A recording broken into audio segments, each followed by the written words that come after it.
time out, I'm so proud to see the room filled, to come out to hear a man that I believe has something to offer the world, not just us as African American people, but something to the whole wide world. We should be thankful for God for that. I met Sebi some years ago. I first watched him on the Tony Brown Journal show.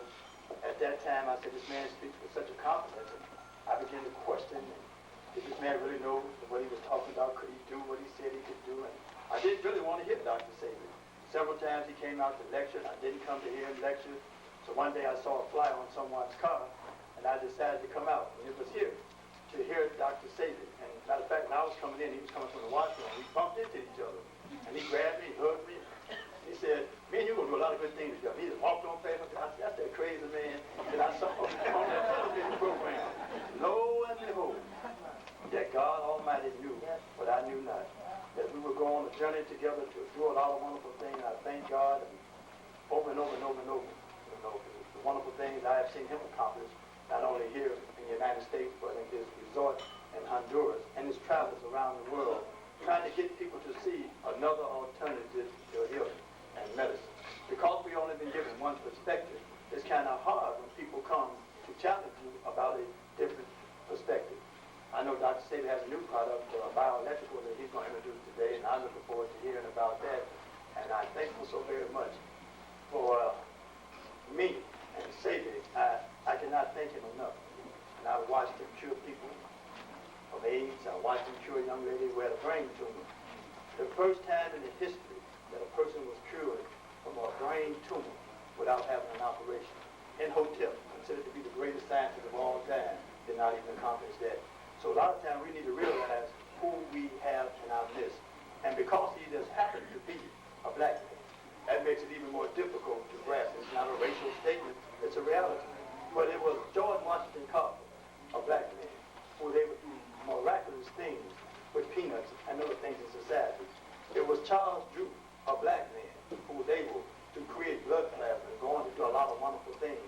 So it's not ironic that once again Almighty God would bless one of my race to stand forward to do something of great value, not just for blacks, but for the whole wide world. Dr. Sebi speaks fluent Spanish. He's from the Spanish Honduras, so he has a connection, a direct connection with the Spanish community. And I wish this message can start getting more out to the Spanish community too. They could come out and enjoy the greatness and the wonder for Dr. Sebi and his blessings that he has to offer. We need to be grateful. My thing to everybody, I know we come in here with our orientation, be teachable. Have an open mind to be, you're going to hear things probably you never heard before.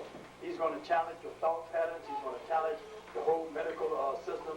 And Dr. Sebi was arrested in New York for allegedly proclaiming that he can cure AIDS and he cured all known diseases. And in which case he went all the way up to the New York Supreme Court. Dr. Sebi won his case in the New York Supreme Court that he could cure AIDS. Now, in the light of so many people perishing off this planet from the HIV virus, or the so-called HIV virus, then we have to question, why isn't Dr. Sebi lifted up? If America knows about this man, there were doctors, documentation. These people only had few days to live, were full-blown AIDS.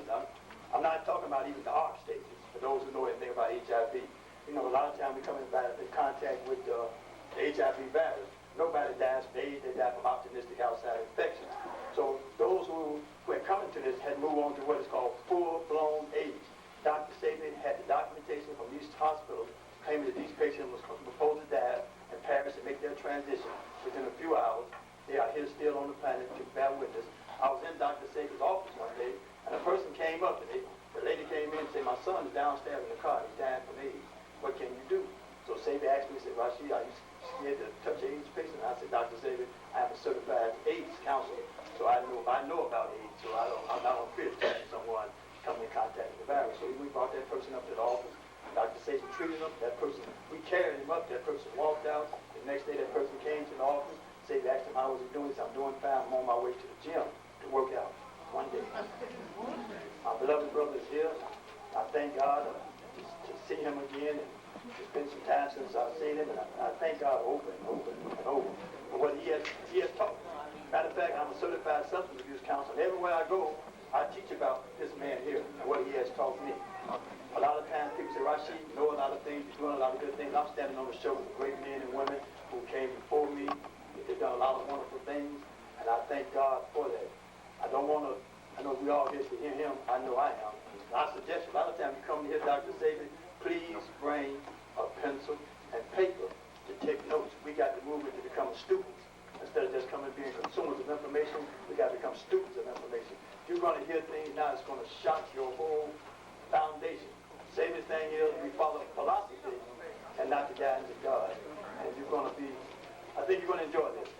So without any further ado, this man who I have tremendous respect for, my friend, my brother, a mentor in the field of education, even the science. I think what hits people about this man is, he tell people I've never been to school. So as soon as he say he has never been to school, everybody say, oh, I know he's a fool.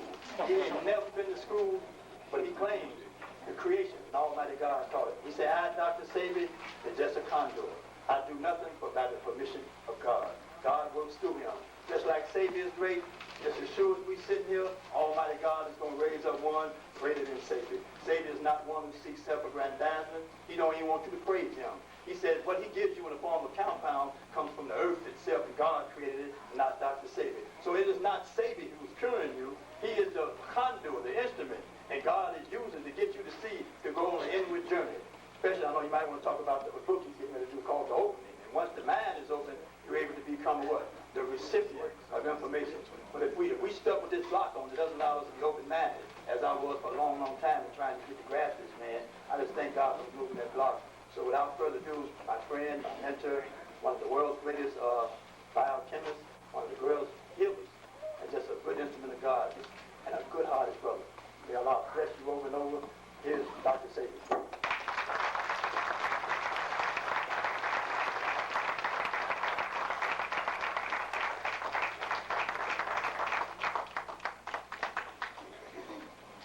Good evening.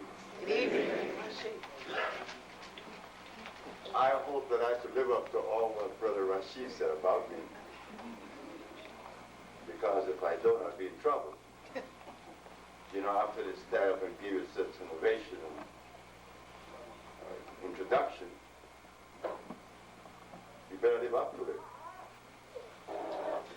My name is Sebi. Good evening. Good evening. And I thank you so very much for coming out to listen to this, whatever it is we're going to talk about. It's about healing. The subject is healing. Why should the subject of healing be continuum, and yet diseases are progressing instead of retrogressing? Why should there be so many entities of healing? You have the allopathic, you have the Ayurvedic, we have the macrobiotic, the yin-yang. We have all these modalities of healing, but disease is running rampant. Something is wrong. Something is wrong, not with us, the consumers, because I consider myself one. You see, I am not a member of any association or any lodge. I'm not a member of any holistic group, because the holistic people have set me aside. I am the violator. And rightfully so.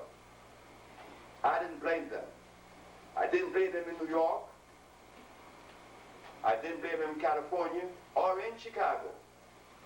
They have all the right to separate Sebi from the rest of us. Number one, the boys going around saying that carrots are artificial, and we have been recommending carrots for 25 years to our people, feeling that we've been doing something that is beneficiary. He's saying that wheatgrass juice is likewise a poison. He's also saying that tofu is what Washington Carver made plastics from, and now is introduced as our nutrition, something is wrong. Something is drastically wrong. That you and I have become so unconscious that we become victim to such an offer.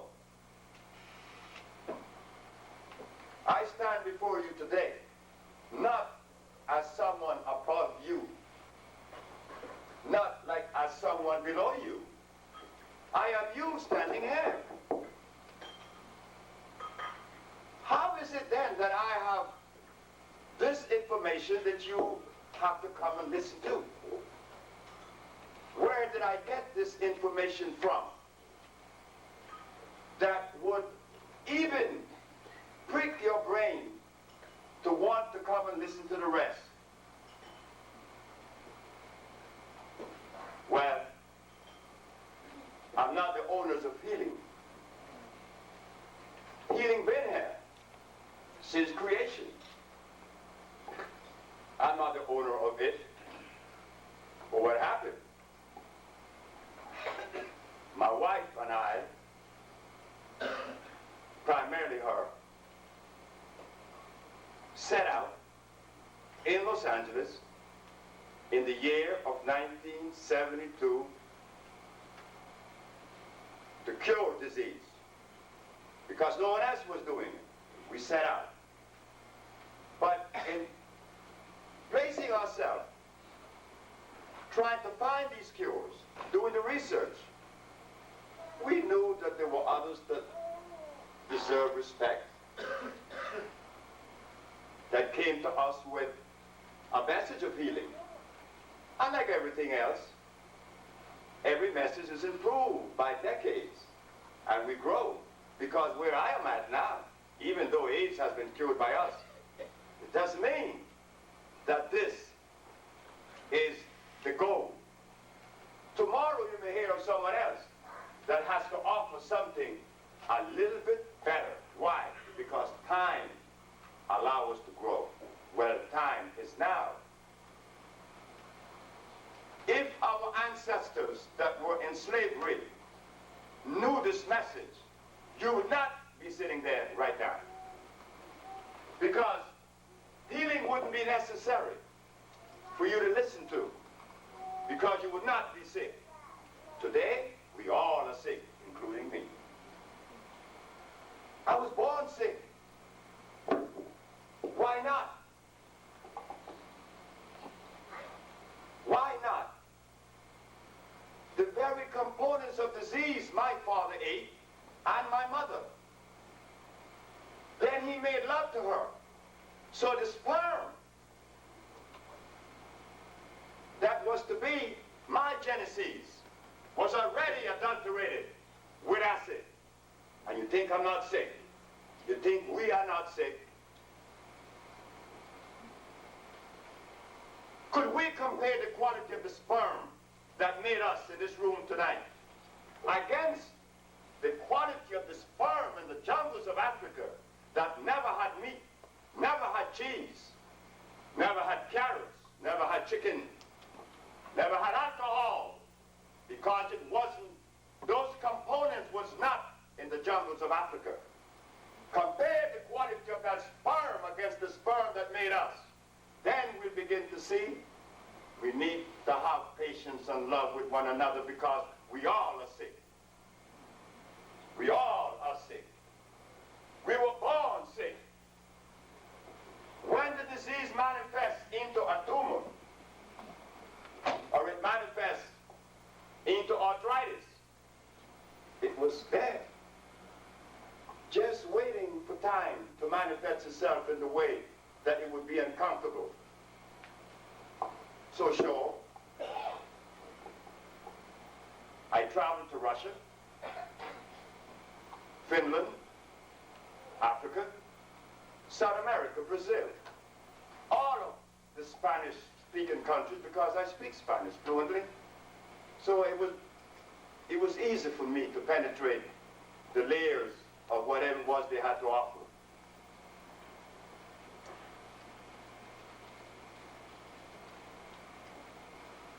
in the years that I have been lecturing, there is something that remained consistent with the audience, and probably myself,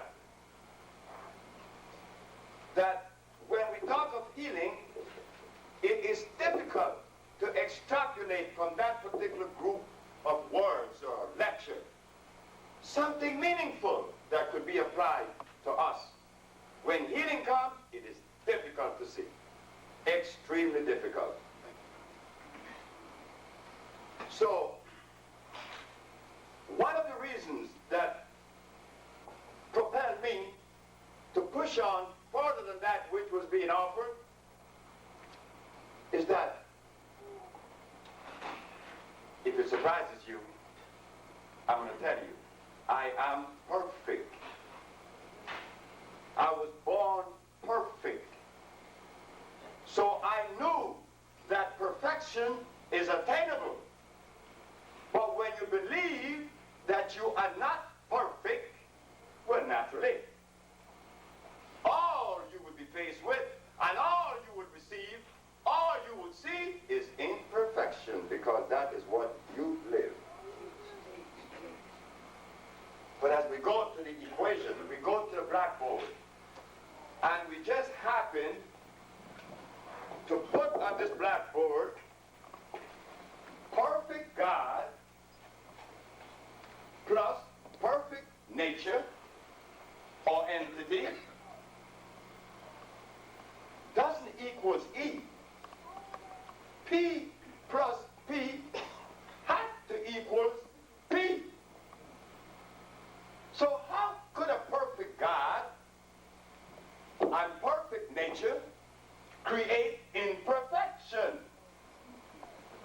And if we say that when he created us, that we were perfect, but somewhere down the line we became imperfect, well, when did that happen? When did that occur? That I am supposed to sit and see myself as imperfect and behave as such. Well, I was perfect from the day I remember myself thinking. I never had a fear for anything or anyone. I didn't fear God. Why should I fear God or the devil? I don't live in fear. We live. We live, not in fear. Why should you? Fear the devil? Why?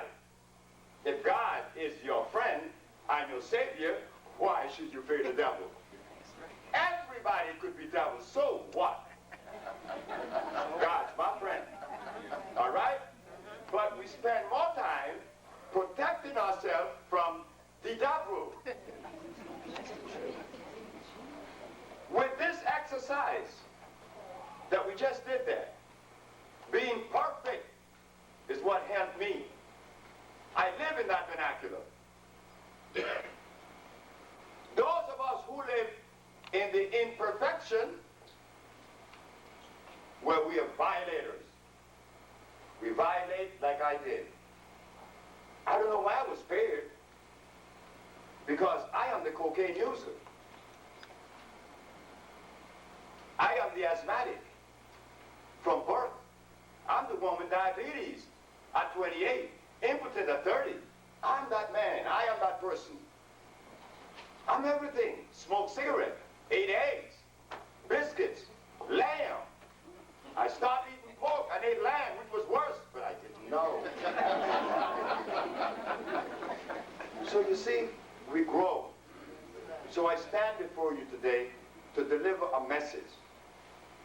Not that I'm the owner of the message. I may be a messenger of a message, a carrier of a message. But I'm not the owner of the message, because I also have to adhere to the dictates of this message. I'm not exempt from the law of life. And it is about life that we're going to talk about in reference to healing, life itself. Because it is evident that life is not offered to us. The schools didn't do it. They teach us ABC, 1, 2, 3. Then some philosophy. Then you're out. But when you group all that together, try to make sense or to extract from it some substance, you know, that you could incorporate into life and say, well, I'm going to live better because this philosophy offered something good. But when I was a little boy, 14 years of age, I remember my uncle very angry at me because he brought me this magazine with Diogenes in it that said that he was looking for the first honest person in the middle of the day in Greece. And my uncle and the rest of them thought that this was a great philosophical feat there that was done. This man is showing something that is, wow, way out. I started laughing. I thought the man was a thief. Because the man is telling you guys, he is looking for the first honest person. If he was honest, he would be looking for the second. That's right. That's right. So you see, That's right. that was always me. It was always me. It is me now. It is that me that I took to the Supreme Court.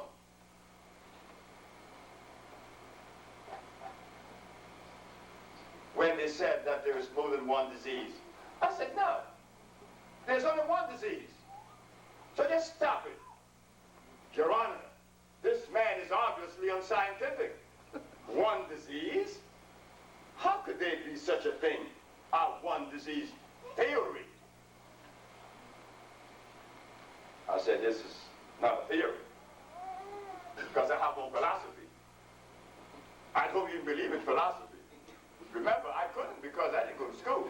I hated school. I was too big when school was presented to me. So I could not adhere to that. I couldn't go to school.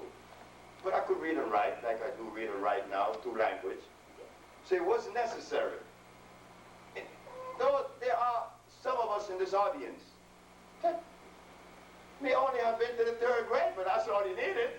Some people need a master's degree, a doctorate.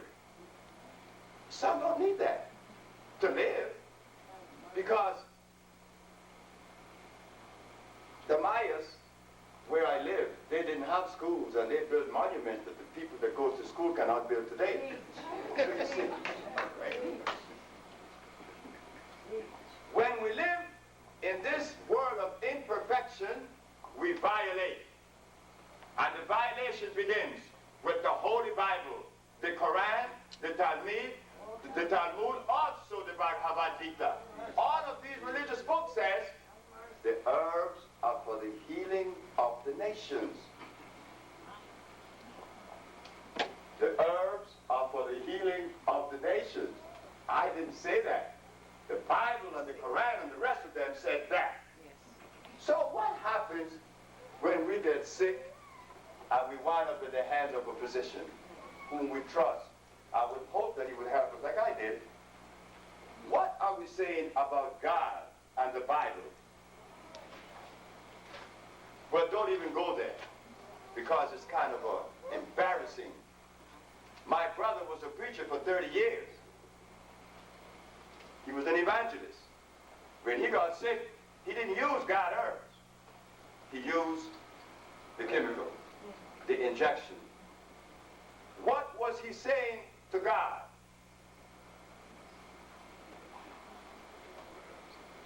I don't trust you. You see, that's how we all live. All of us had to live like that.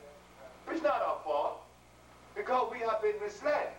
You see, when you have to be led, you have lost it. Animals have no leaders. Gorillas have no leaders. Lions has no leaders. But Homo sapien, who claim to be the most intelligent species on earth, they need leaders. Why we need leaders? We lost it. When you look at the followers of the leaders, they both eat the same food. Something is wrong, because food determines what you see. Food determines how you feel. Food determines that. Well, if the followers of the leaders are eating the same food, and we are insane, well, we are insane. Put this in a line, leading the blind. That's us. But we didn't know until healing came. When healing came, healing began to break down all of those barriers. And it brings only one thing in you, peace. And in that peace, you love. And when you love, you don't love this or that group because you love everybody all the time. See, I was a Christian, and a very good Christian. And I was a Muslim. I ate with Messenger Elijah Muhammad here in Chicago in his house. I'm a very good Muslim. I learned from Islam, and I learned from the Christian. I even dig in the Buddhas in Los Angeles for a while, and I got out. Why did I get out? I don't know why I got out of 3 of them. But I love all 3 of them now, and I love everyone in it. But look what I had to get out for. A village was built in Spanish Honduras, in which Muslim goes, Christian goes, Buddha goes, Mormon goes. And I have to heal all of them. Could I discriminate one? I can't. Because then there's no love in me. My journey is taking me where I need to go. Whether as an individual or as a so-called black man. I have no control of this journey that we're on. Life has that control. Whether we like it or not, life determines not us. So why should I worry about anything and hate, live in hate? But this is what they have obligated us to do. Not so much hate, but a kind of a separation that's not quite nice to some of us because we fight like they're doing in Yugoslavia. The Christians against the Muslims and the Muslims against the Christians. You think that is right? Both sides are not showing love. Someone, love has been deprived. These are the things that healing brings. Understanding. Genesis 1:29 shows us that the herbs are for the healing of the nation, the book of Ezekiel, the book of Revelation. But we just put it aside. We don't want to hear it. Then we leave God and we go to history. We find that Hippocrates, the great physician, healed with herbs. He healed every disease known to man. So when I was arrested, I asked, Your Honor, I'm being charged today for practicing medicine without a license and selling products not approved by the FDA. I said, Your Honor, correct me if I'm wrong. True or false that Mr. Hippocrates cured every disease in his time? Said yes. What did he use? Herbs or chemicals? She said herbs because there were no chemicals in the days of Hippocrates. So if Hippocrates laid the foundation for medical science and he used herbs, what happened to the student? What happened to us to take the Hippocratic oath? We violated that likewise because we violated God. We violate everything because we live in the world of imperfection. Once you're perfect, you could see. Sure, you could see. You could see everything, but see what? You're not going to see what some religious groups or philosophical tells you. You are wise. You're going to seek knowledge. And you're going to find knowledge. That does not exist. That never existed. I don't know what knowledge is or being wise. But I know what information is that would help you to be healthy. And in that state of health is when you really enjoy life.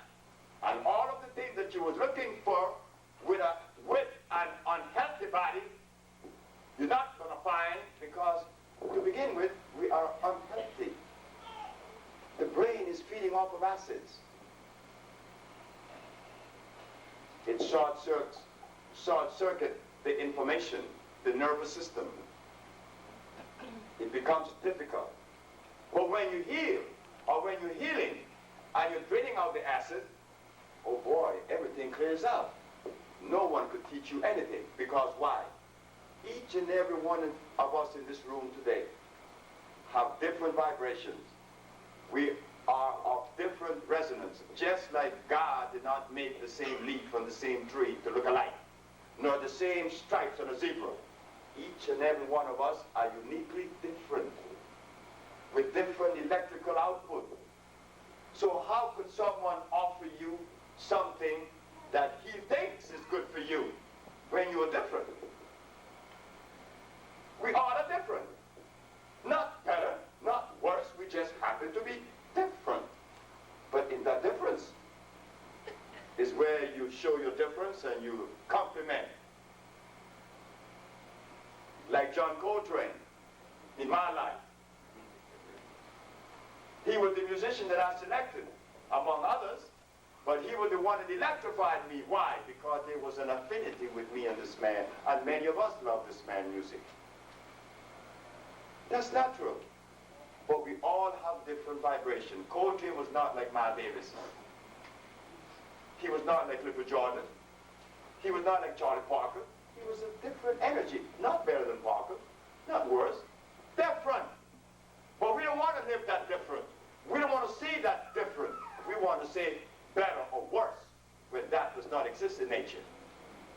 Being different, we understand that different people need different things. But we violate that too. Well, why don't you, if I were you, but you're not me. That's true. You don't do that. We respect that difference. Hippocrates showed that the herbs are for the healing, where we dismiss that too. Then we go to science. The science of biochemistry teaches us that the body is electrical. It moves. It moves. And everything inside moves, meaning that we are electrical.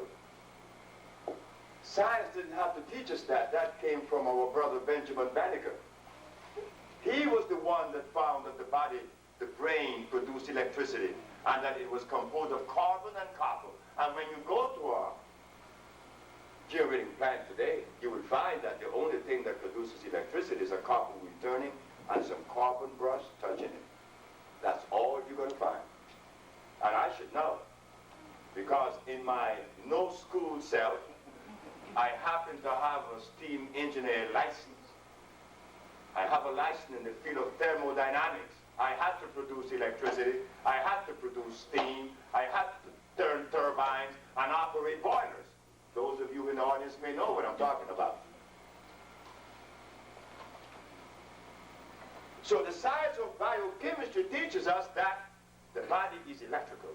And for it to be electrical, it needs a carbon-based substance. For there to be affinity. For there to be assimilation.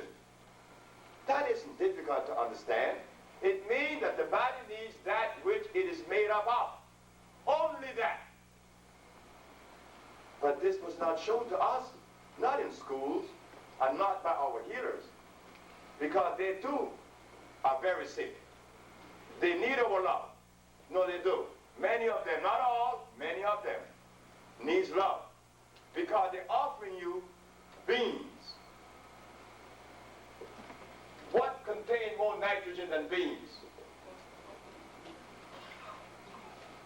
What substance on this planet contains more nitrogen than beans? Does the body need nitrogen in it? The answer is no. So why do they offer this to us? Because they don't know. But then we become the victim. We are vulnerable only because we don't know. So they take advantage of us. Our health deteriorates more and more and more. But there's a problem with that now. When the new information comes, I get stiff. Why? I can't believe this new information. Why can't you believe it? Is it consistent? Well, I don't know, but I can't believe because my preacher didn't tell me that. My imam didn't tell me that. My guru didn't tell me that. I can't believe that. How come he knows this and my guru didn't? I should have known that carrot would cause cancer in my reproductive organs. But he didn't tell me that. He fed that to me. What is happening? When I went on WNIV in New York in 1980, 1985 when I told the audience on WNIB that carrots were artificial. I mean, everybody jumped on me. Everybody jumped all over me. But I had to understand that they had to jump on me because they didn't know. The healers didn't know. They said, Dr. Sebi, why is carrot artificial? I said, well, God didn't make carrots. Anything that God made reproduces itself without the aid of a man, and you cannot get 3 crops a year. Carrots, you can get 3 crops a year. Another thing with God. God did not make anything with starch. And carrots, loaded with starch. That's all it has. Not much starch. So what do we do now? What do we do? Do we continue eating the carrots or anything from it because we have to please our guru? Well, you can do so. But I didn't. When I heard the message, oh, I jumped on it because I was impotent. And I didn't want to be impotent no more. And the man said, if you stop eating those carrots, that rice, that beans, if you stop eating those eggs, then everything will be all right. Stop eating everything. I didn't stiffen up. Although being a Muslim and a Christian, I didn't stiffen up on the man. I said, sir, why you tell me that I should not eat these things? Because, he said, they injures the body, causes injury. Starches are converted into carbonic acid. Eats you up. It eats your cells. So the science of biochemistry teaches us that since the body is electrical, the substance should be electrical. And for something to be electrical, it has to be alkaline. And there is nothing that contains starch that is alkaline. It is acid.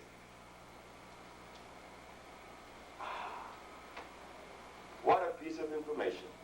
Yes, sir. You see, I had to do it. I had to abandon much of what I learned in Christianity, much that I learned in Islam, much that I learned in Buddha. But that doesn't mean that I should discredit either one, because there were steps on the ladder that I had to go through. If I didn't have to go through those necessary steps, why did I go through them? It occurred, and I enjoyed all of them, like I enjoy all of you now. But I had to make a decision. The carrot, the beans, the rice, the lamb chops, oh, lamb chops. I love my lamb chops because they removed their pork for me as a Muslim, but they gave me lamb, and lamb has lanolin. And lanolin is a heavier fat than any pork will have. Not only that,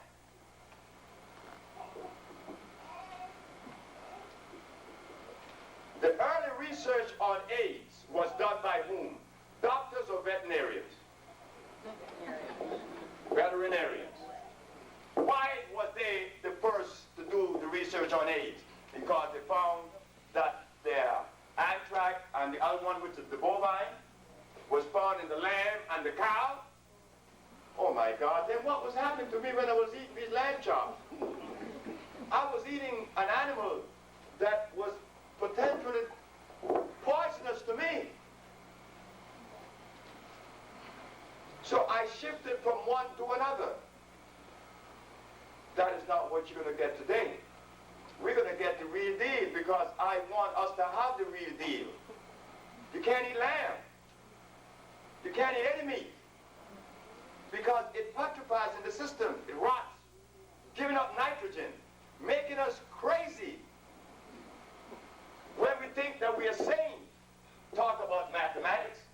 Oh, well, mathematics is a complete science.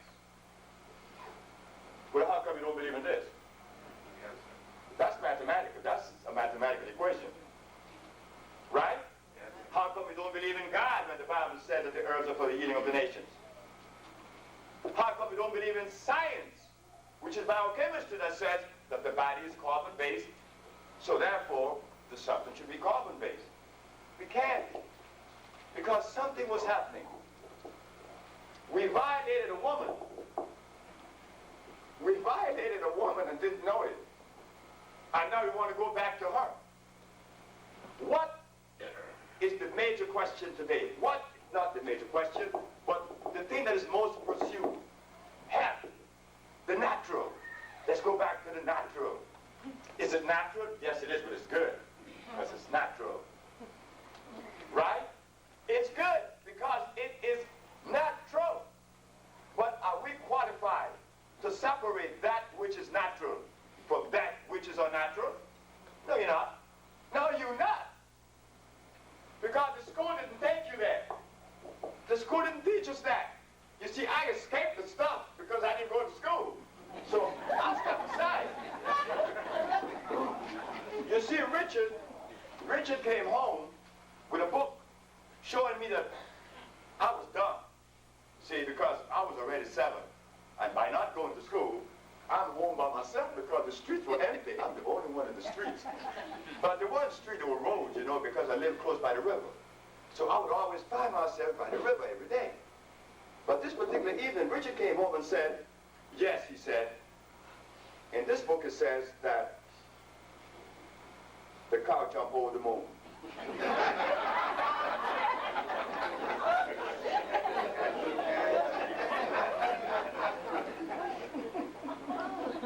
I said, Richard, look over the fence. There's a cow behind that fence.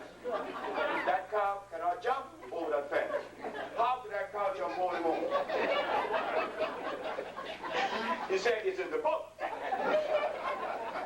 It's in the book. So who won the argument? Richard did. Because it's in the book. So when Dr. Leonard Pardon came out with vitamin C, I knew that something was wrong. How did I know that? Because God didn't make it. If nature didn't make it, don't take it. Don't take it if nature didn't make it.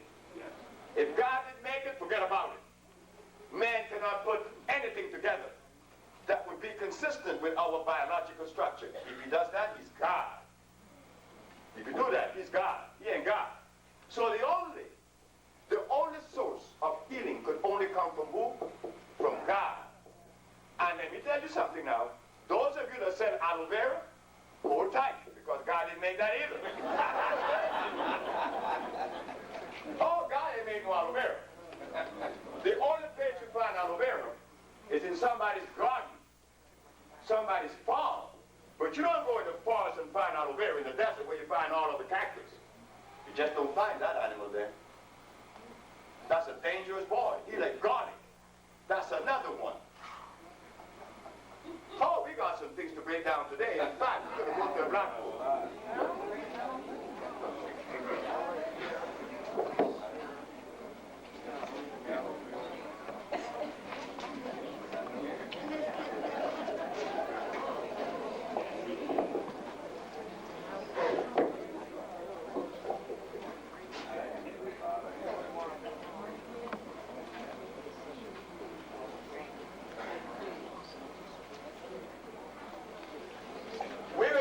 Time and walk through this, because many times when lecturer talks, he talks from a condescending position and we talk fast. I suppose that people does that to impress and to want to receive whatever they think is some kind of respect, because I've been to many lecturers and when even they're questioned, they find it intolerable to be questioned on the subject that he just expounded on. Because you were supposed to accept it on face value regardless of what. But this one today, you're going to get the opportunity to investigate for yourself. Because I did it, and if I could do it, boy that didn't go to school, you could do it better. And I know you could do it better, especially you women. Because you women always have the tenacity above us. You see, but we males triumph over you. You're the majority, and it is from you we came, true, but we boss you. Isn't that something? When I was a little boy, I held on to my mama all the way through. Sucked her breast for many years and stuff.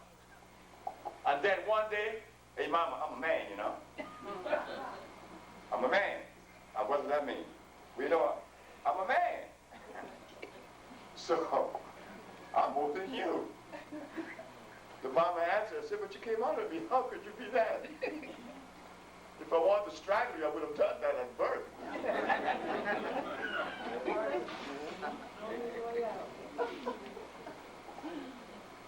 We're going to journey on a little mathematical and natural equation here that something that exists in us, nor in the community, that you may probably have difficulty understanding. But this determines a lot. This is going to equip us today with a lot. This abbreviation, pH, we see it all the time. pH balance. We see that, right? But I know for certain that none of us in this room could rightfully challenge pH balance or to find in it any good when it says pH balance. We don't know what that means. pH balance? pH means hydrogen.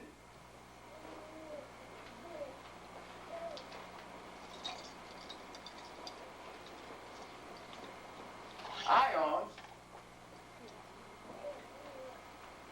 concentration.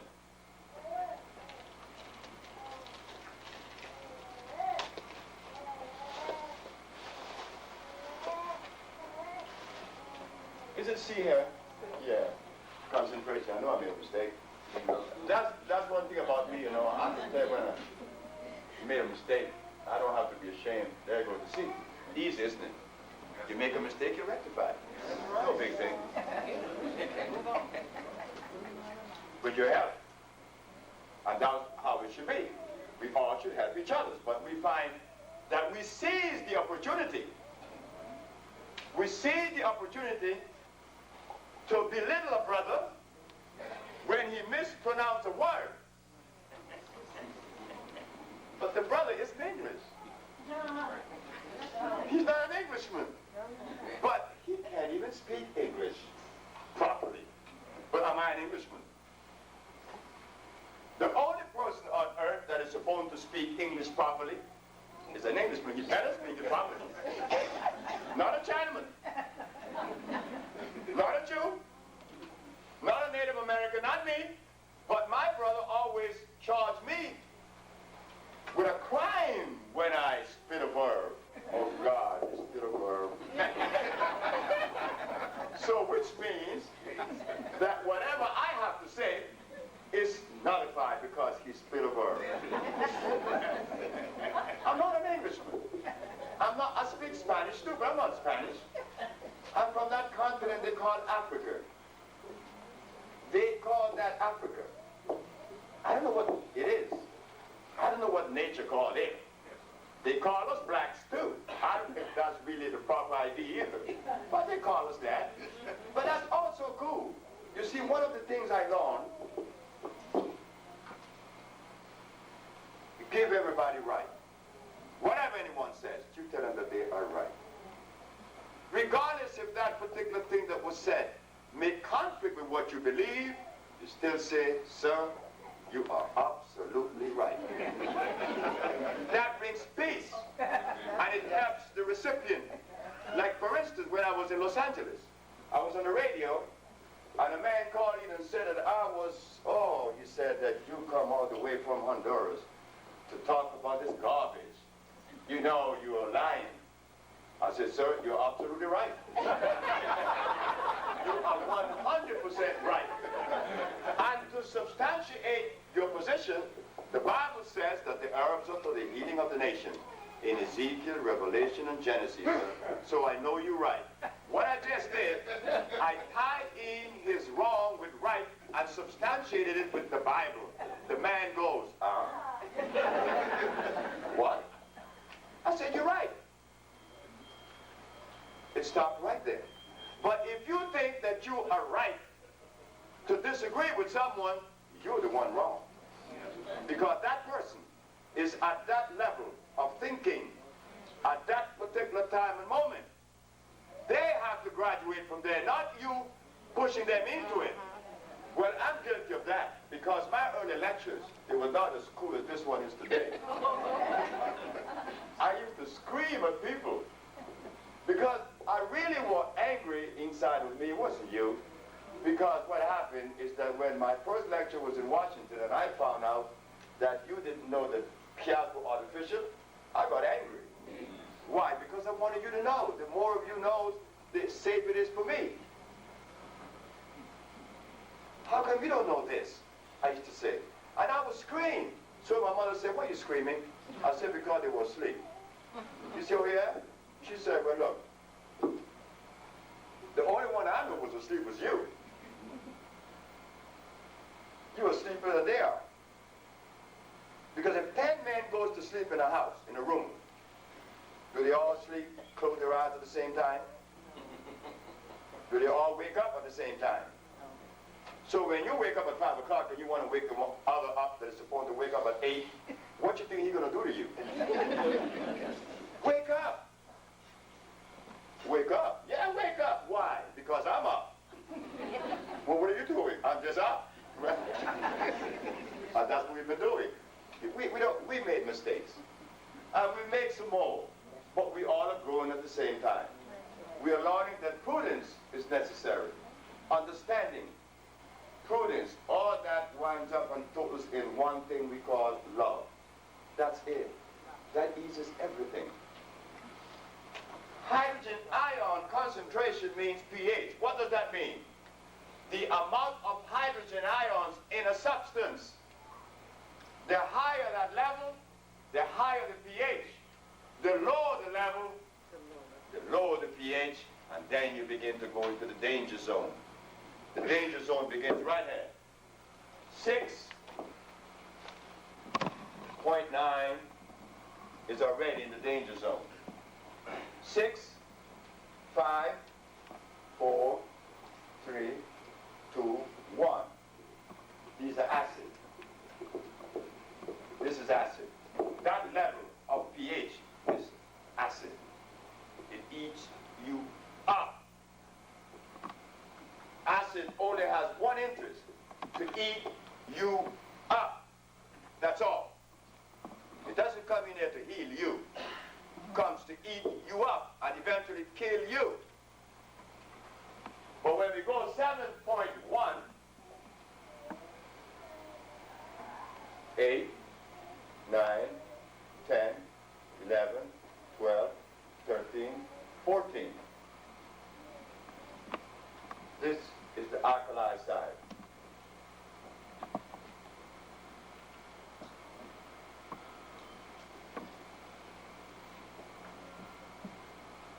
So when they tell us that a pH is balanced, are they telling us that it is acid or alkaline?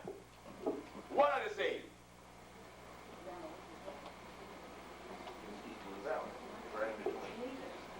Is a pH of 7? Well, they better not put that on their package. Because they say the pH is 7, you buy something that's neutral. It's neither acid nor alkaline. It's not going to help you. So you see, they hit it. pH balance.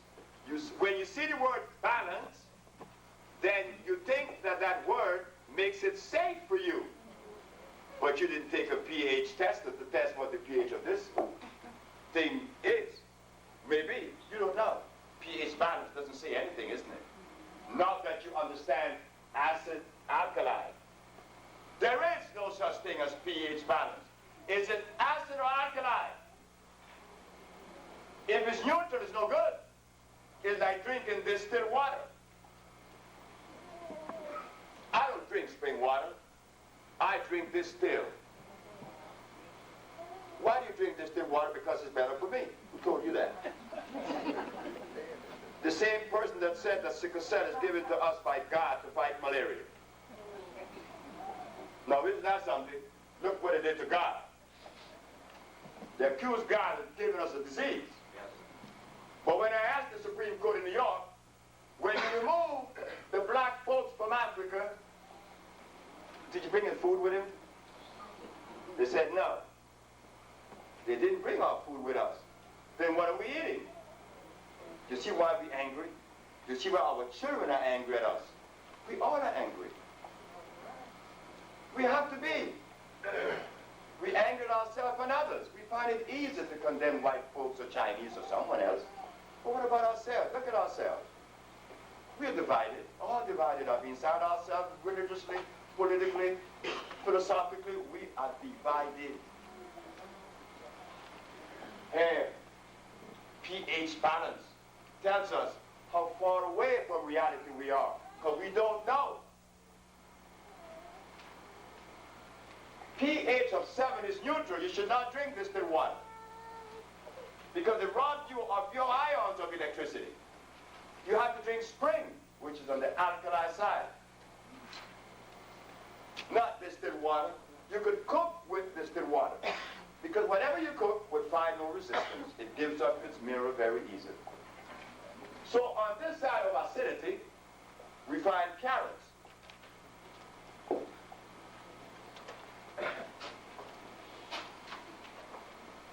Beans.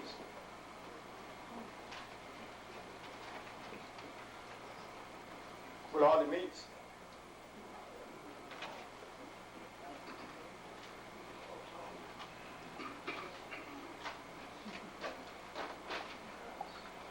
Potatoes, sweet potatoes that we all like.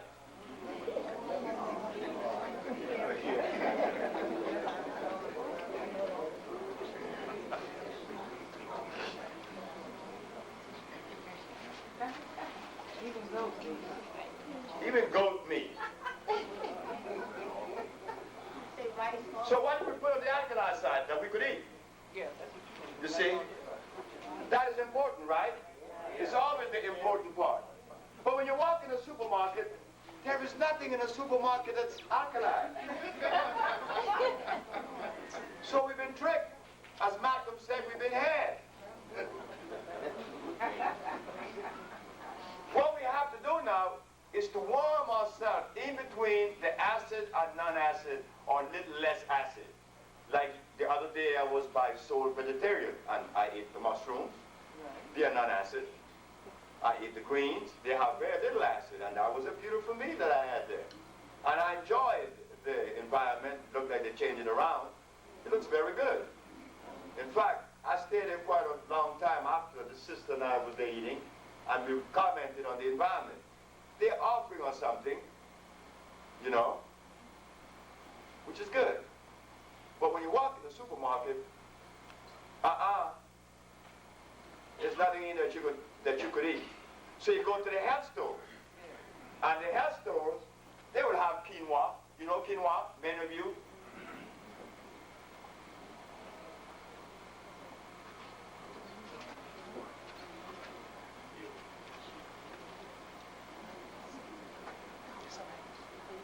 Quinoa comes from South America. It's a grain. You have also the teff that comes from Ethiopia. You have the fendo that comes from Mali. You have many grains, amaranth. Oh, and you have the wild rice. They didn't put it natural rice. They said wild rice. But we have to learn how to cook these things, right? But you have the greens that you could warm your way in and out. We are looking for participation in Chicago that we could develop a health center second to none. We would like your participation in this, because I can't do it by myself. It's just my wife and I, two people, for 25 years. Just two of us. We never had anyone to do volunteer work for us.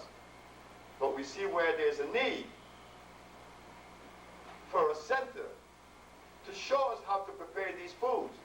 Today, I made a substance that my son and I call Fucus and Chondros. Fucus and Chondros taste like a porridge, and it is so delicious. I gave the sister some. She said she was hungry when she came to pick me up. I said, well, I mixed it for her, and she drank it. And she had some the other day. This porridge is so delicious. About 10 minutes after you drink it, you're so relaxed. If you had any pain, it's going to begin to go away immediately. And it is a delicious porridge. It nourishes the bones because it contains potassium iodide and potassium bromide. It nourishes also the muscles. It contains muscle food. They call it mannitol. So this porridge is loaded. Potassium iodide, potassium bromide, potassium phosphate, or 3 potassiums. But when we talk of potassium, we talk of, would I eat bananas to get my potassium? Well, banana, I don't know how banana could contain potassium because banana belongs over here.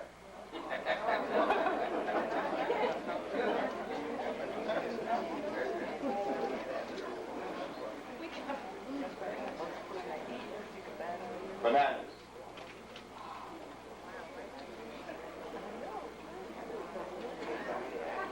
So we have to ask some questions now, isn't it, about banana?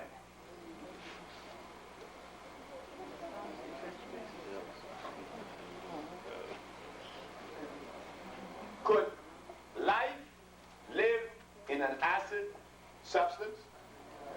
It's impossible, right? I mean, life only lives in an alkali-based substance. This is why when you buy a battery, it says alkali, right? Thank you. It has electricity. So bananas being acid, how could they have life when life only lives in an alkali body, in an alkali environment? I should know. I grow bananas. I love bananas too. I may eat 1 or 2 a week. I grow bananas in my yard. But they are natural. The only natural banana is one that they call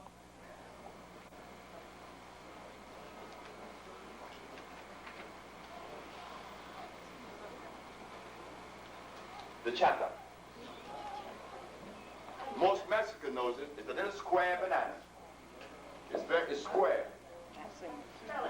Chata, C-H-A-T-A. With the quinoa, you also have mushrooms, right?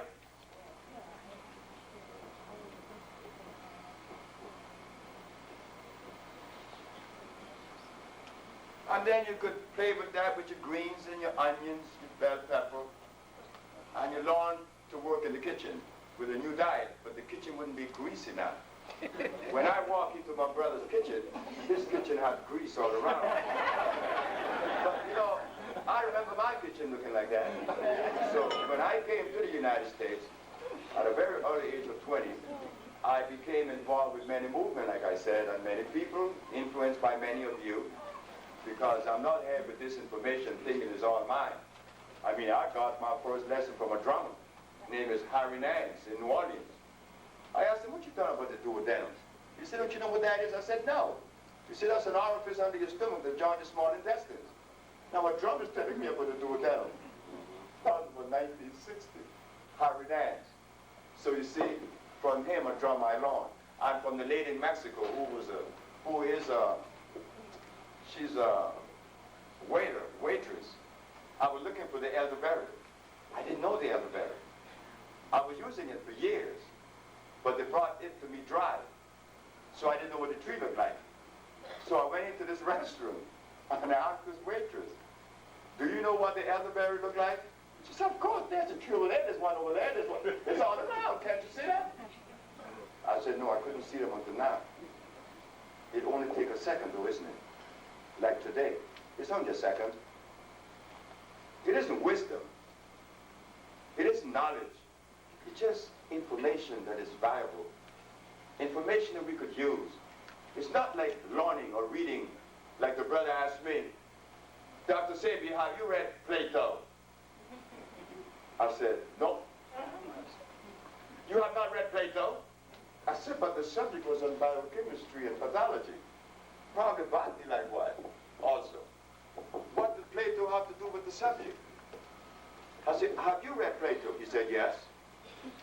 I said, could you extract from Plato's philosophy a component that you could add to your life and make it better? What did Plato said in his Republic, sir? I know about the book, I didn't read it, because I was always associated with intelligent, scholastic people, and they discussed these books by like Benedict Spinoza, John Stuart Mills, Freud, Plato and Aristotle, Diogenes. I didn't read any of those people. I didn't have time for that. But did you read him? He said, yes. I said, what did he say that could help you now? Nothing. Absolutely nothing. So he read Plato, so he could philosophize. Let us philosophize. But life doesn't depend on philosophy, man. It depends on food, and that's all. Not even clothing and shelter, just food. Start with some good food, and then we're going to do something good. Now, Plato. Now they take me into Egypt. We, black folks, we like to talk about Egypt as being the higher heights of the heights, the beginning of civilization, not realizing that words trick us. When we say that Egypt is the beginning of civilization, then we are also admitting that Egypt was the beginning of destruction. Because it was civilization that destroyed the planet. Yes, it wasn't those indigenous people in the forest that didn't have no clothes on. But those same Egyptians that we tried to reference, not I, never did. They were history, yes, it was cool. But hey, that's gone. Nature buried it, just move on. But we want to go back to Egypt. Fine, let's go back. What are we going to find in Egypt right now to tell us what we should put in our mouth that's going to help us? What did the Egyptian eat? You could run into trouble again. He ate wheat. Wheat is acid. Imhotep I. Yes, Imhotep I was the first position, and he opened the human body. Oh yeah? Well, what did he use a knife? Isn't that what we're running away from now? He was starting it or what? You see, the human body has no zip. If it was supposed to be open, you have a zip on it. Hippocrates cured every disease, although he was a Greek, it was the truth. He didn't open the human body. So you see again, there's another thing that was shown to us, that the Nile that we always claim to be a river is not a river. Just like we thought that carrots were good. Just like we thought that beans were good. Beans, acid. Milk is acid. Sugar, very acid. Eggs, worse. So we put this bean, this sugar, this milk together with some butter, and we make a beautiful pie and give that to you. Eat this.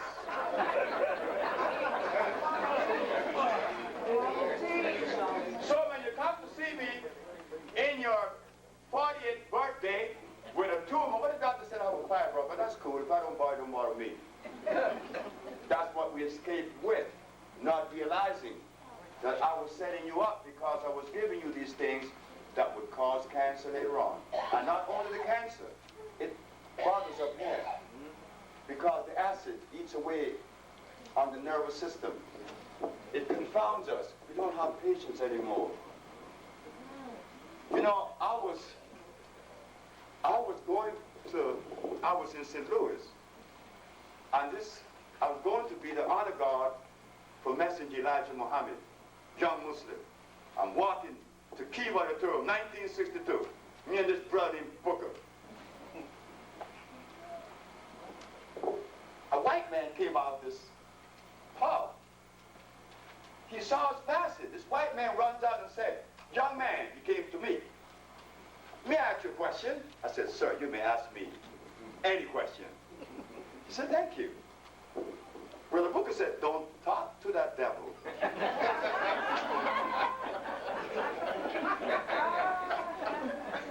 The white man said, "So I am the devil." must be God. Now this is something.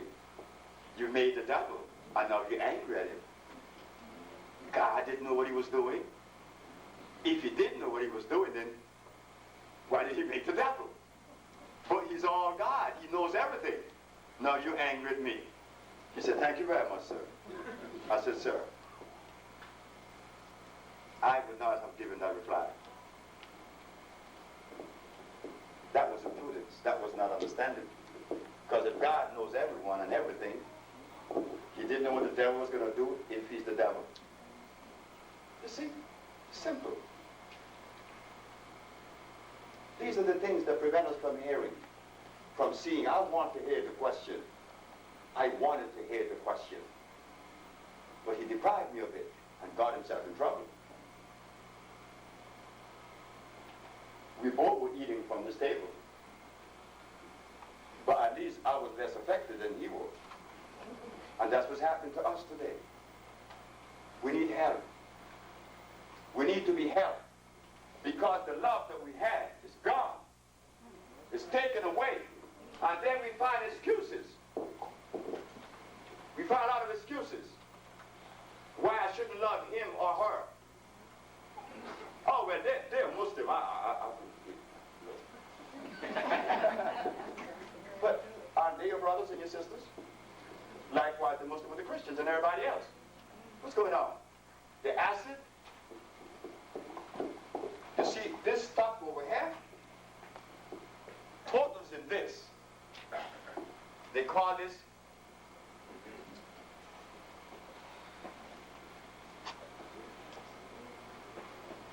uric acid. That stuff right there is going to gnaw away on us. And any part in us that is weak is going to tear away first. Maybe your heart, your brain, maybe your muscles, maybe some part of you that is weak. Uric acid is going to get it. It's going to get you. So when I said that there's only one disease, the prosecuting attorney seized the opportunity to tell the judge, this man is obviously unscientific. His one disease theory. I said, Your Honor, the prosecuting attorney is 100% right. I am unscientific. But if science had to do anything with the reversibility of disease, science have had now 260 years to do it. So we better look in another sector besides science. What is the one disease, Dr. Sebi? I said, Your Honor, when the nasal passage is congested and one cannot breathe, what is obstructing the nasal passage? She said, mucus. When the bronchial tubes are obstructed, and you say that you have bronchitis, what is obstructing the bronchial tubes? When the lungs are covered with fluid, and you have pneumonia, what is covering the lungs? When you're crazy, and I could talk about insanity, because I was there. Of course I was there. I hated my mother-in-law. Hated her with all my passion. Find time to hate. I did it easy. Damn woman. Why I hated her? Because I thought she was responsible for my wife and I divorcing. When I went to see her years later after I was healed, I tried to get away with it, you know. You know, all the hate that I had for this woman came back on me. So I said, oh God, I have to go back to this woman. So I waited for her birthday. And I bought a television. Because she was on a fixed income, I know she needed something. I went and knocked on her door. When she opened the door, when Clara opened the door, she said, last time I heard about you, you want to kill me. But the God in heaven true. You see, you lost weight. I lost 89 pounds. You're slim, you look calm. I She said, you could come in. She opened the door and I brought the television. She saw the TV. I said, I love you. And I always will love you. I said, but I had to do what I had to do because I didn't know what it was about. It was until I went to Mexico and someone that really knew what he was doing, and I had visited some of you herbalists, Chinese herbalists. Oh, the Chinese think they are the toughest. They are not the toughest. They never were because they used artificial plants. No, yes, you didn't know that either, but we're going to get into it. So I gave Clara, tears came in my eyes, I gave her a television and I left, but I was relieved that I knew I had that to do. You see, many of us, especially males, you know, we have these testicles that are so big. We can't do certain things. We can't even say, I love you. Well, hell no. Tell that woman that. But isn't that what you want? Isn't that what all of us need? But when we eat from over here, the uric acid that goes to your brain breaks down the membrane in the brain and begin to clog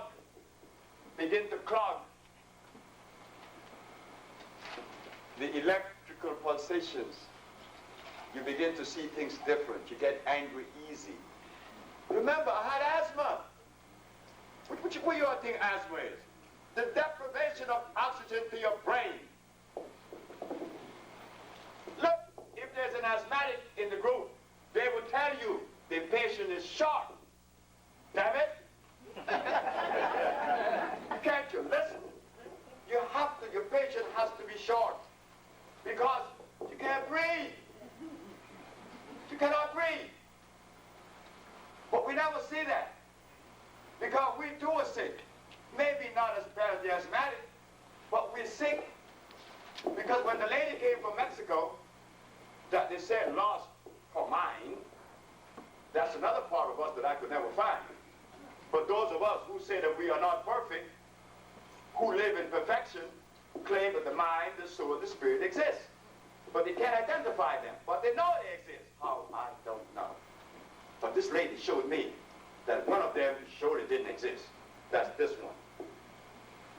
The man brought his mother, and he said, she's cursing, and she's twirling her finger, and she's cursing in Spanish, saying a bunch of stuff in Spanish to me. And she walking all through my house. The son said, that's your patient. So after I was young in the craft, 1979, I gave her what I thought was consistent with her nervous system. It didn't work. Nothing worked. My wife is in the kitchen. She said, go to her guts. Her guts? She said, yes. So I told the young man, would you please come back tomorrow? I'll have a bottle special for you. I said, when you get home, when he came the next day, give your mother half of this. And he poured it down her throat. He came 2 days later. What do you think? I said, I don't know, but I have a sneaking feeling something good happened. She slept for the first time in 10 years and she's no longer crazy. And she was insane for 11 years. Now, when someone is insane, we readily say, where did it go? I have no medicine for mine, right? I have medicine for your body. The mind came back because she was no longer insane. We cannot say that, isn't it? But we believe that. Like we believe about the protein. You ask anyone in here today, what is protein? The answer would be one of the 19 amino acids, the building block of life. Now where did we get that one? 19 amino acids? The body has 102 minerals. What does it have to do with acids? Acid eats away on you. So what are these 19 amino acids, the building block of life? And when I asked someone to identify the others, they could not. It's like when you ask someone to identify melanin. Oh, God. Oh, you get into technicalities. Then I say, now I'm really confused. Because melanin, was given to us, and we believe that too, and by one of ours.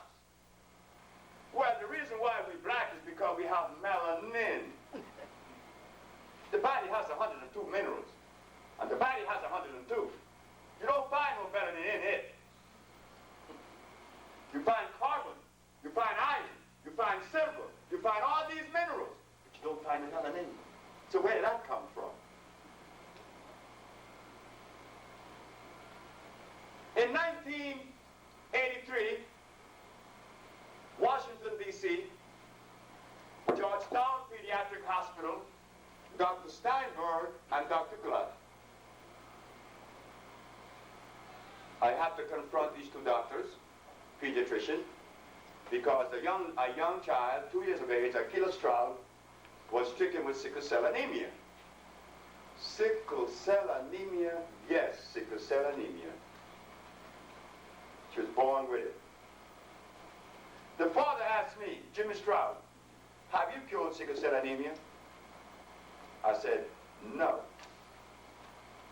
Would you like to try? Just try. He snatched her out of the hospital. She was intravenously fed. Excruciating pain. Upper pulmonary disorder. Took her to Silver Spring. 3 months later, they caught up with him. They caught up with me. Took us back to the pediatric hospital. Charging the family with depriving the child of proper medical care. Then I was careful. I logged everything that I gave that child and everything I recommend for that child to eat. And I submitted a log to the Inquisition.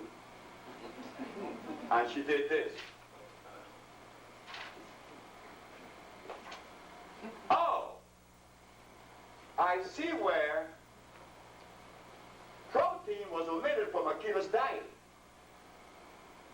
I said, ma'am, are you certain that you want to base your premise on protein? She said, well, unless the great Dr. Sebi thinks that protein is an unnecessary food. I said, well, about the protein bit, I don't think that I'm supposed to be the one to defend the word because it didn't come out of Africa. The only person here today for defend the word protein is you. That's not a word that came out of my family. So I know you're qualified to defend it. You mind if I ask a question? She said yes. What is the amount of electrons per atom that protein contains in its structure? I don't know, and I don't see why that question should be asked. I said, oh, the question needed to be asked. Every mineral on the planet that assimilates within the human body is alive. They are alive. What makes them alive? They contain carbon, hydrogen, oxygen, plus. But what identifies or what separates one mineral from the other is the amount of electrons per atom that surrounds the nucleus. That is how we know this is iron, this is calcium, this is phosphorus, this is the rest, by the amount of atoms that it contains. This is how affinity takes place in the human body. When I eat 12,000 electrons per atom, it will unite with 12,000 electrons per atom in me. That is my blood. That is iron.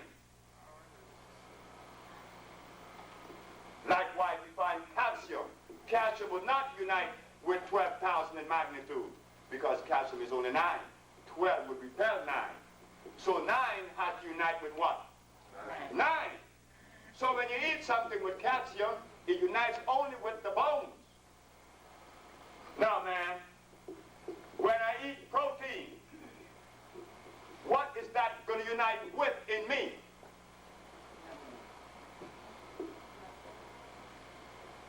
These questions need to be asked. But we don't ask these questions because the uric acid is working overtime. We are not prepared to ask these questions. She looked at me like I was really crazy. And she had to, because the poor lady was unprepared for that question. She is a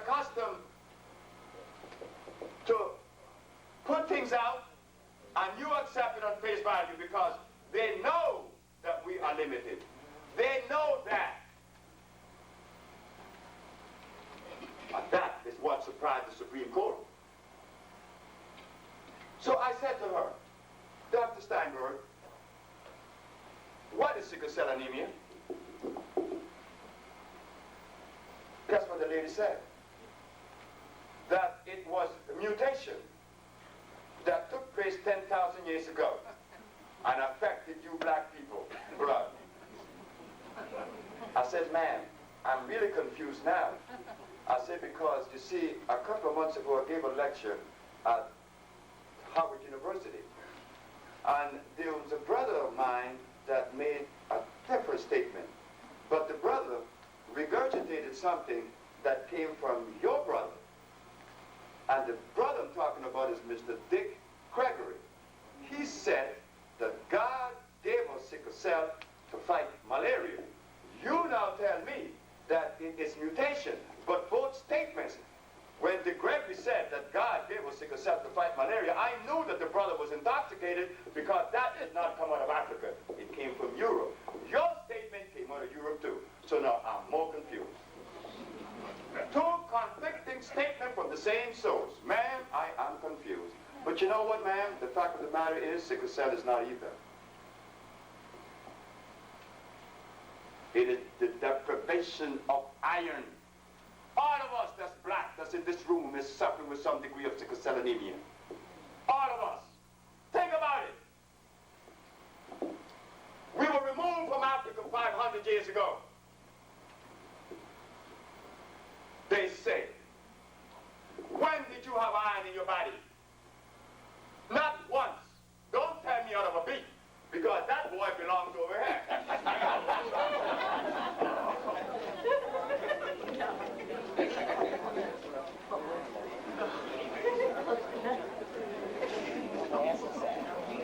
Beats belongs over there.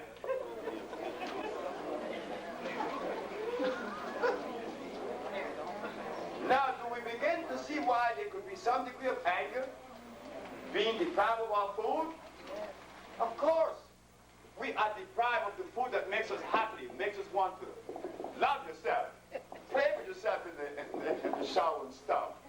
But when I had all this weight on me, I was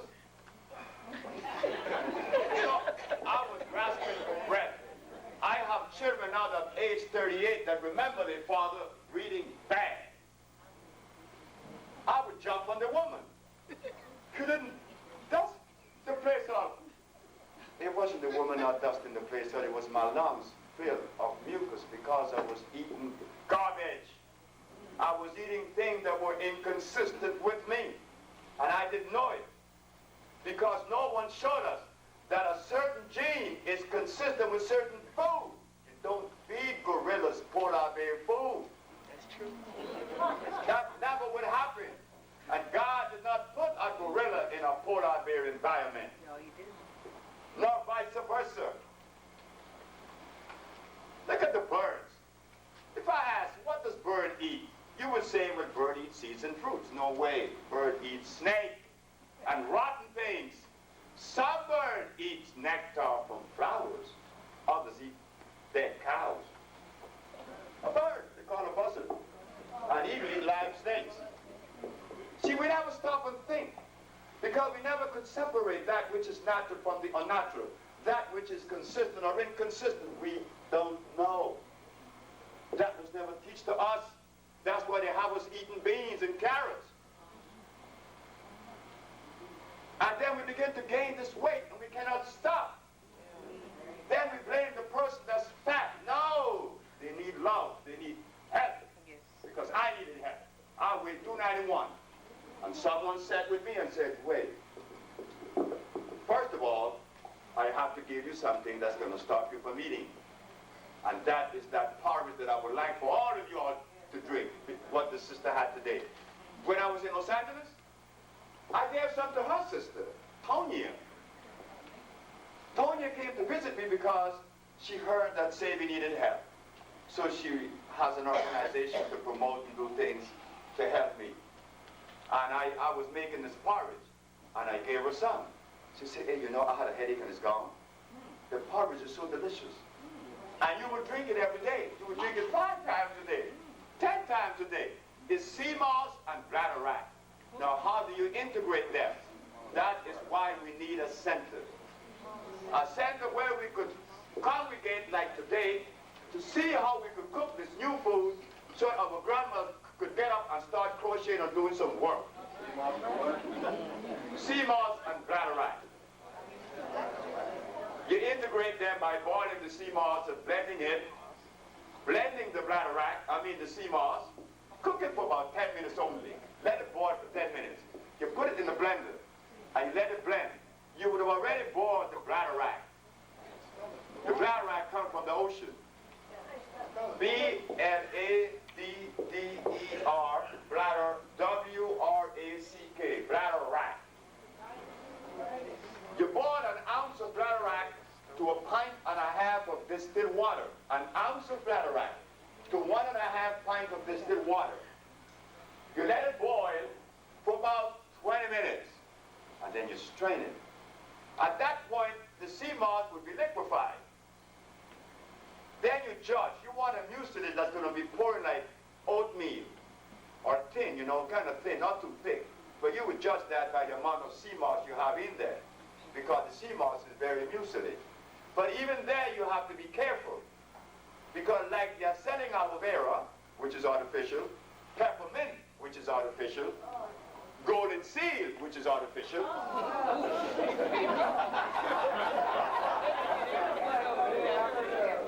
St. John wort, which is artificial.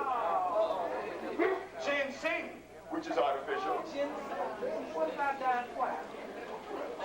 They cultivate that herb, you know, young lady. Yes, it's artificial. Now,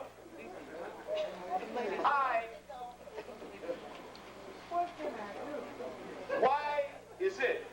Now listen to this carefully. What is it that I am doing? What is it that we are doing at the Usha Research Institute that is so different from the rest of the herbalists? If we are curing AIDS and diabetes, sickle cell anemia and blindness, why aren't the other herbalists curing the same diseases? You see, we, the so-called natural healers, we talk about the physician, but the physician has his place in society. Very much so, just as useful as any herbalist. Besides, more so, because to be a physician, I have to graduate from a medical school. I have to have some training. But to be a healer, not so.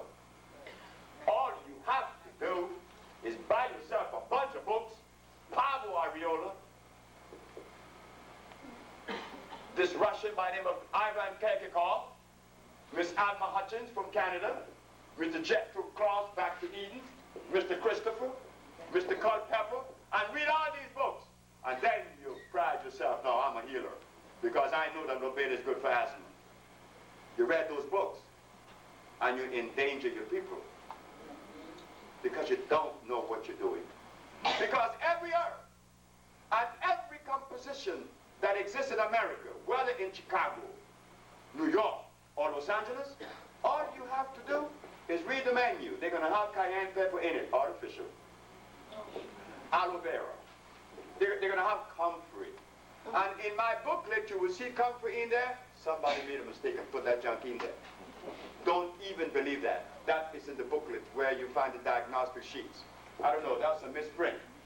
Because comfrey is artificial, and comfrey will hurt you. Comfrey contains starch.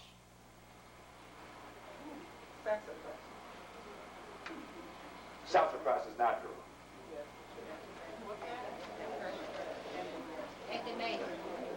Artificial. St. John wort, artificial. Black tea. Rue, artificial. Any black tea, artificial. You see, they got us. I mean, they got us. But you see, that's okay. Because see, now we know that we have to begin to separate. We have to be careful with those who come and lend themselves as healers. There is no reason why my aunt and myself cure blind people and sickle cell anemia. How is that? I mean, it was so much of a shock that when the ad reached the Consumers Affair, The man told me, are you the author of this ad that said that AIDS has been cured? I said, yes. He said, you know, many people have made claims, and they have yet to live up to their claims. I said, I know that. I said, because I was a recipient of snake oil. I went to the urologist because my penis wasn't getting hard. I had to go to him. It would swell up sometimes. Can't urinate. He didn't do anything. I went to the endocrinologist for my diabetes. He didn't help me either. I went to the internal medicine because of my asthma. He didn't help me. So when you talk about charlatans, I know about charlatans. He looked at me and he wondered, what did I say? Because the people he was about to defend, I used as the charlatans. He said, well, I want you to remove the ad. I said, sure. I'll remove the ad. Cost me $6,000 a year for 3 of them. The Amsterdam News, the Village Voice, and the New York Post. I said, I'm going to remove the ad. But I hope you can solve this out of the question. He said, what is it? I said, why should I remove the ad? He said, why? I said, well, you know, you asked me to remove the ad. I pay $6,000 a year for this ad to run, and you want me to remove it. Well, sure, at least you have to give me a reason. I mean, that's being reasonable. That's not being unreasonable. Why should I remove the ad claiming that I cure AIDS? He said, because I said so. I said, now we have a little problem. And even that little problem we may be able to solve. He said, what is that? I said, the only person in the whole universe that could tell me to do something and I would not question it is my mama, and you are not my mom. So we got a little problem. How are we going to solve this now? He said, suppose we can't solve it. I said, no, we won't be able to solve it. And I walked out of his office in New York on Center Street. I went back to my office. A month later, he called me, which is to be February the 9th. At 8 o'clock on Monday night. February the 9th of 1987 is a Monday night. He called me. I said, you have not removed the ad. I said, no. But I have a sneaking feeling you're about to tell me why I should remove it. That's a month later. He said, I see you in hell. And he hung up the phone. When I knew then that I was going to be in a little bit of trouble. This herbalist practicing medicine without a license and making claims to cure AIDS and other diseases, you are in trouble. You better be prepared for that. Next morning, Mr. Martin Bow, who is from Chicago, a musician and an artist, a photographer. Anyone you know Martin Bow? Hands? Oh yeah, there's one way over there. He knows Bow. Yes, sir. I'm going to talk to you. So Bow is visiting me, and Bow looks out of the window and said, Sebi, this is your day. Channel 7, Channel 2, and Channel 5. He said, they're going to interview you. Oh gosh, your day has come. When I heard my door was being kicked down, police put handcuffs on me and tell me I was practicing medicine without a license, selling product not approved by the FDA, and claiming to cure AIDS, which is a fraudulent claim, and stuffed the papers in my jacket, and off they went with me. And I'm in front of the camera. When I got down in front of the cameras, Channel 7 asked, Dr. Sebi, may I ask you a question? You may? I like questions. Do you really cure AIDS? I say, I cure AIDS then, I cure AIDS now. And for as long as I live, yes, I'll be able to cure AIDS. Well, how do you feel to be arrested? I say, well, the police have to do things the police way. Then they jam me in the car and drove off with me. In the courts. The Wednesday before I'm supposed to take the hot seat like OJ. The Wednesday, the judge said that I had to bring all of the patients that was cured from AIDS to blindness, diabetes, sickle cell anemia to paralysis. I had to bring them to the court that Thursday. Or else I'd be going to jail. And you have to have an accredited diagnostic sheet. That's the Wednesday, she said that. But the Wednesday night, Mr. Robert Abraham, the Attorney General of New York, said that he had arrested the biggest mouth in New York, the greatest menace to humanity, Dr. Sebi. He's behind bars and he will remain there. I said, the boy needs love. I saw it on TV. I'm looking at the man saying that the Wednesday. The Thursday morning, I took 77 people to the courthouse, from AIDS to blindness, diabetes to paralysis, sickle cell to everything else. The judge said, I only want 9. One of each. That's from 10 to 12. We adjourned at 12 to come back at 2. I go to the Greek restaurant, came back to court, I'm in the urinal, somebody tapped me on the shoulder. When I looked around, it was a young man from the Attorney General office. Said, I'm from the Attorney General office. So yes. The Attorney General said that if you accept a misdemeanor, if you stop doing what you're doing, that he would drop all charges. I said, oh my, I done come all this far. I come all this far, and you're going to deprive me of this? Oh God, I got to hear this one. Look, I got to go in the ring. You see, I got to get whipped because I am the biggest mouth. I got to get whipped. But if I get whipped, I would recognize that the individual that whipped me was better than me. Got to go out with it, my man, I'm sorry. You go back and tell my boy that I said, this is okay corral. Going in the ring. You see, in the past, when you're an herbalist, the one thing you don't want to hear, not then, now, is the American Medical Association of the FDA. Oh God, when I talk to people who want to come and work with me, they go, oh no, Dr. Sebi, you can't say this. You can't say that. I already did. Right in their face. And what happened? I won my case, right? Of course I did. I had to. Because I asked them questions they could not answer. When I said that there's only one disease, they could not really contradict that. The prosecuting attorney jumped up and said, what about AIDS, Your Honor? I said, Your Honor, when you go to an AIDS ward, what do they spit up every 5 minutes? It said mucus. Where is the mucus? The lymph nodes, the skin, the blood, which makes up the immune system. That's where the mucus is attacked. If it only attack your pancreas, the person would only be diabetic, right? We only have diabetes.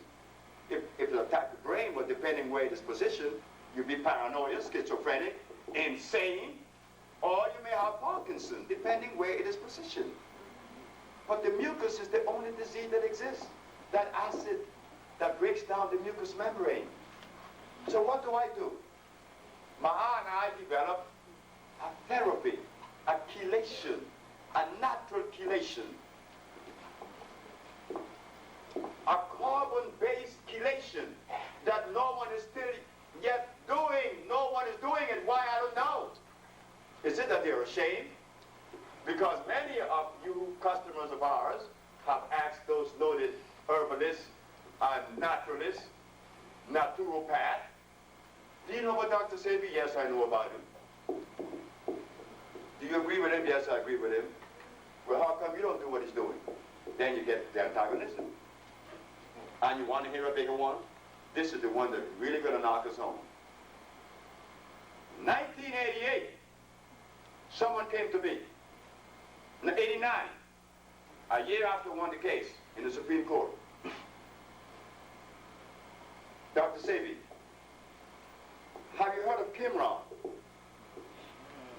I said, Qimron? He said, yes. I said, well, I've heard of Qimron. What do you think of Qimron?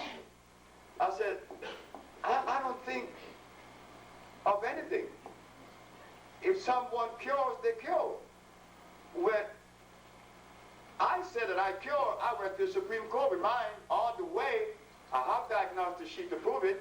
So if Qumran cured, they could do likewise. You mind if I ask you a question, young man? What is Qumran? Is it a chemical or a vegetable? He said it's a chemical. It has no cure because the human body does not assimilate any chemicals. It assimilates a carbon-based substance, not a chemical. Or you just saying that because you want your product to sell. I said, no, young man. I don't want my product to sell because everything that I needed in life I have already. I was born with it.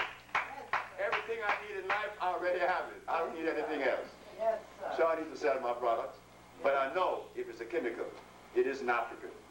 Why?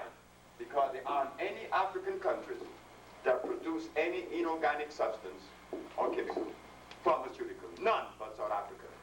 And that is under the auspices of those people that call themselves Jews. That's the only one. Then it said Kenya. I said, oh boy, I'm really confused. So, I was invited to WHMM, Harvard University, Kojo Nami. Anyone here know Kojo? Got to know Kojo. He's on Channel 32, Evening Exchange. Okay, that's right, Kojo Nami. Kojo invited me, I was in New York. Kojo said, Sebi, please come to Washington quick, tonight. That's 8 o'clock in the morning, I had to jump on the train to get there for 7 o'clock. Well, I was there. There's a young Caucasian and a brother. The Caucasian goes on the air first, and he said, well, as far as the research that has been done with AZT and DDS, I find that my research doesn't show where it is good for whites or blacks. And he said, damn. The brother, Kojanami, said, what do you have? He said, well, I just came from Kenya with Qumran. I have a full report on Qumran. Okay? What is it saying? Well, it has shown signs that it raises the T cells. Kojo said, has it cured anyone? He said, no, but research is being done now, but it has raised the T cells. So, he said, what is Qumran? He said, well, it is a composition that was made in Kenya. Kojo said, just a minute. He goes into his bag of tricks and he comes up with something. Qumran is a compound. Does anyone in this audience know what the compound is? No. What is it?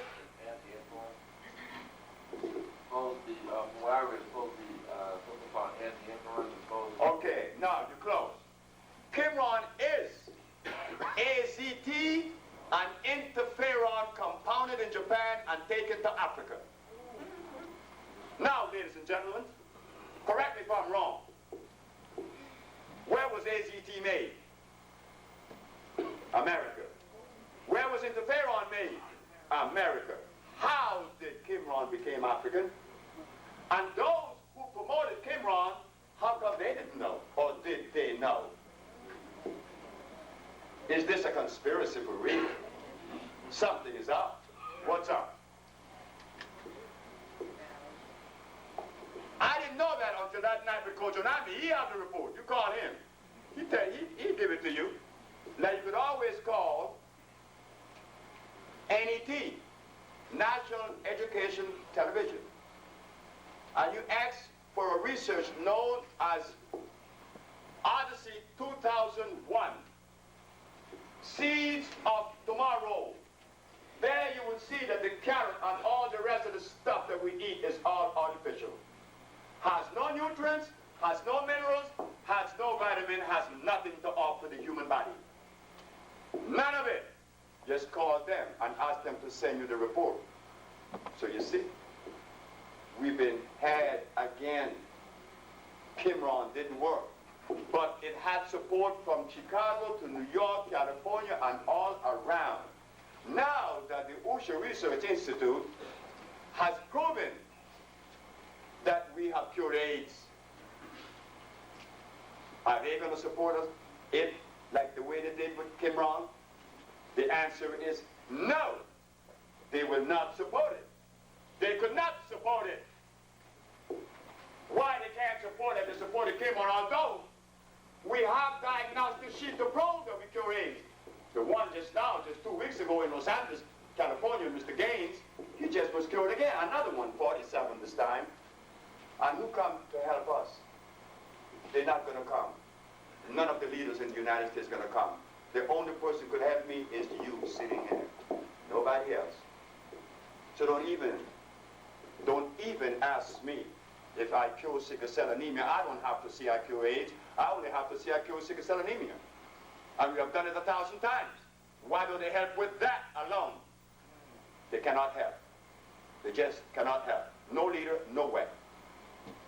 That's out. So I appeal to you this evening that there's an organization known as Bembali that's being put together that needs your support to do further research, because as much as my aunt and I have done, there's so much more to do. There's so much more research. We're not saying that we've taken the position as number one, but we have cured those diseases that no one else have cured yet. So I think that if anything, we deserve a little bit of consideration of nothing else. We're going to go into the chemistry of foods and what it does to the human body. But I have to take a research because they want to take a collection. We have spent some money to get this place and my traveling here. So my daughter and the others claim that they would like, if you can, to give a donation, wherever you can. And if you can, we welcome that too. So you all excuse me for about 10 minutes and I'll be back to finish the other part.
indecipherable,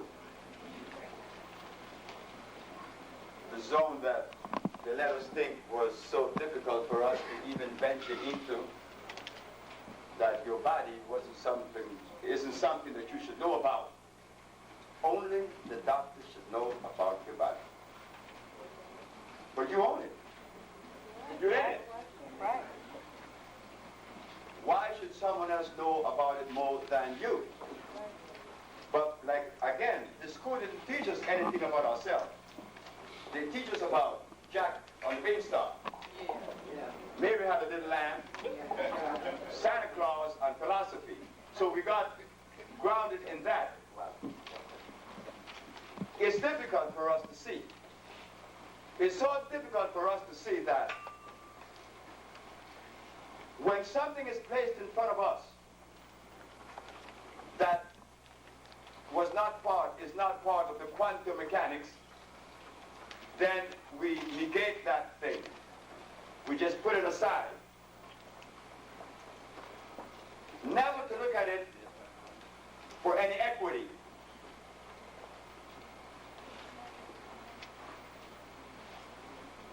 There is a saying that I learned in the jungles of Africa that I apply to my life every day since I heard that particular message. That self-denial is perpetual blindness. We deny ourselves, not because we want to, because the one person we really love is our mother. Dad, well, he's okay. Mom. What the football players went in. Hi, Mom. It's Mom. Well, naturally, Mom. She's the center of the family. Always has been. But the philosophy that we embrace deny her. And we live by that. In doing so, we lose, not her. Because she knows that we are indulging in our excesses. But the one woman that had the key, that same woman is talking today, loud as ever. That is that woman that prevented Abraham, Jesus Christ, Muhammad, or Moses from visiting her. None of these prophets went to see this woman. They dare not go there to tell her anything. But that woman was placed in front of our face, our mother, as a savage. Abraham didn't go there, and neither of the other prophets, because she didn't have rice or beans. She didn't have alcohol or money. She didn't have prostitution or policemen. She didn't have crack or cocaine. She didn't have any of the components of sin. So what J.C. and Abraham would have told this woman if they had gone there? What would Muhammad tell her? If he had gone to this woman that was sitting in this forest of Africa without no clothes on, what were they going to tell her about sin? I am her son standing here today, 500 years later, and I don't even know what to eat. Yet we talk about going back to natural. We don't even know what it is. To begin with, you have to take your clothes off. You want to be natural? How natural is that? How natural you want to go? When you take your clothes off, your whole body breathes oxygen. Right now, I'm only breathing from my neck to my head, from head to hair, and nothing else. The rest of me is covered. What do you think is happening on your head with these clothes on? Why is it that your face always looks better than your stomach? It's wrinkly under there. Why? Because it's not getting any oxygen or sunlight. But that woman that we call a savage, she was getting that all the way. And she wasn't overweight. Because she didn't have any of the things that made your body overweight, part of her environment. That is the woman that we violated. And she, because we violated her, unconsciously, we are sick today. We want to know what to eat, right? Yes. But what did she eat in the forests of Africa? That's where we came from. We don't know. Bananas.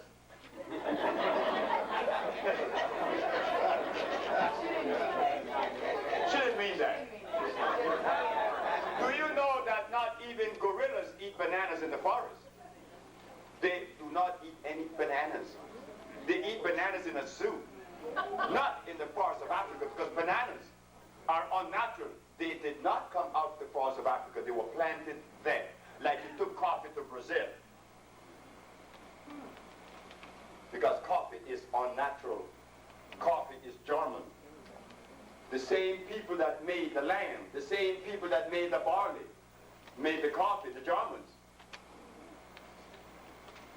Cattle made in Holland. Corn in Italy. But how all this was happening and we didn't know? Because the school just didn't teach us and prepare us for this. So how would we have known? We had to go and do research outside of the quantum mechanics. Well, I did that because I'm not a scholar.